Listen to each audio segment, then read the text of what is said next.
Since early 2020 there had been speculation that Nintendo would be putting together some of the best 3D Mario games in a single collection due to the fact that 2020 is Mario's 35th anniversary. Then Nintendo casually dropped a Mario Direct unveiling Super Mario 3D All-Stars, and that includes Super Mario 64, Super Mario Sunshine and Super Mario Galaxy. This is a collection of some of the best 3D platform games of all time, but it feels like Nintendo could have done a little bit better when it comes to celebrating the 35th birthday of one of their most iconic characters.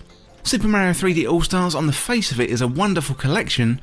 We've got 1997 Super Mario 64, and that revolutionised 3D platformers.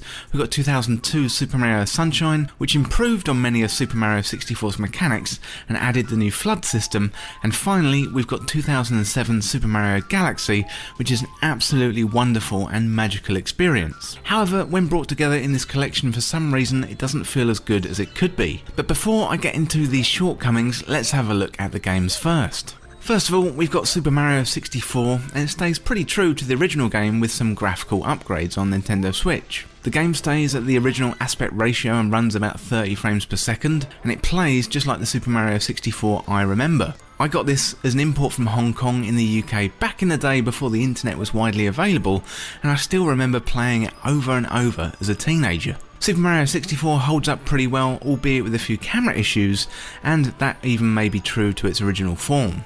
The game is still as fun as it was back in the day, and the visuals look really crisp. Then there's that familiar music and open feel to the game which takes me right back. It's incredible to think that Nintendo made this 3D platformer and executed it so well on their first try. To take Mario and transfer that feeling of movement and joy of exploration from 2D to 3D, even today this game either tops or is a mainstay of top 10 games of all time lists. Super Mario Sunshine is an interesting one to go back to. Arguably, of the games of this 3D collection, it's the weakest entry, but that's not to say it's a bad game at all.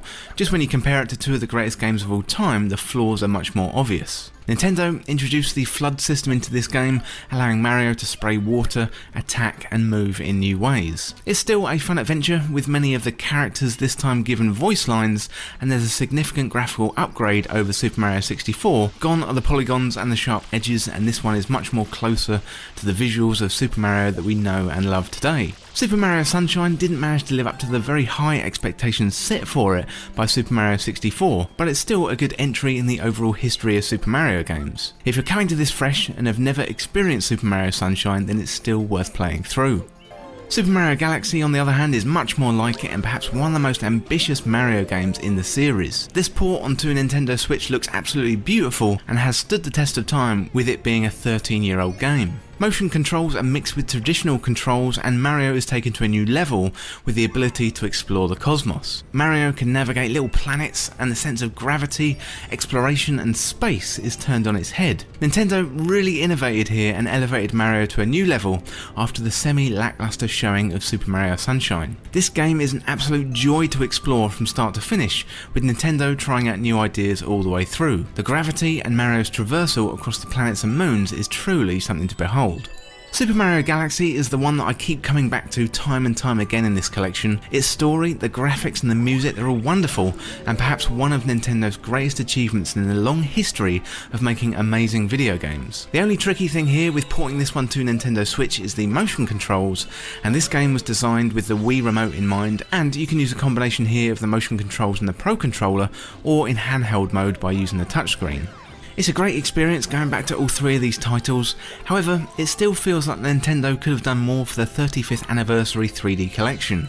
When you load up the game, you can either select the games or the soundtracks of each game, and that is about it. Super Mario 64 could have done with a 16:9 mode, although Nintendo may have wanted to stay true to its original form as possible, and not being a game developer, I don't know how much work it would have been to convert the game to modern day widescreen. It would have been nice to have some artwork or something a little extra to explore, for example with Mario's development, the characters, and some of the design decisions of the game. The games are great, and it's awesome to have them on Nintendo Switch, but when you look at other collections and what they've done for big anniversaries, and this is Super Mario after all, I still feel like Nintendo could have done much more with this package. Then there's the missing entries here. So Super Mario Galaxy 2 is often regarded as good if not better than the original, and there was an outcry from fans when this was originally announced. Super Mario 3D World has been excluded from the collection in favour of its own standalone release, coming in early 2021. And the final thing I wanted to touch on was the limited release window. This one is quite odd. So Super Mario 3D All-Stars has been made available for physical or digital purchase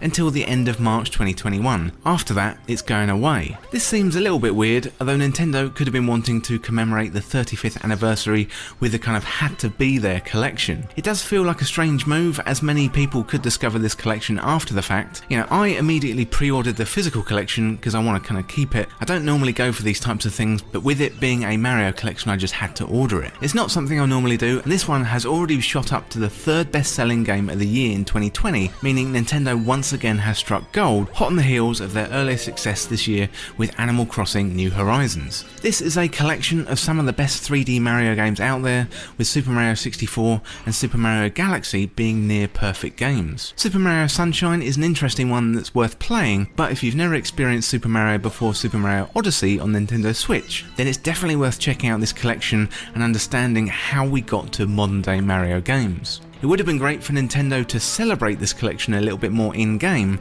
but for me, Super Mario Galaxy is worth the price tag alone, and it's a great bonus to have the other two games on there, even if they don't hold up quite as well as they do in my memory. So the games, of course, were developed by Nintendo. It's available on Nintendo Switch, and it was originally released on the 18th of September 2020, and it's available until March 31st, 2021.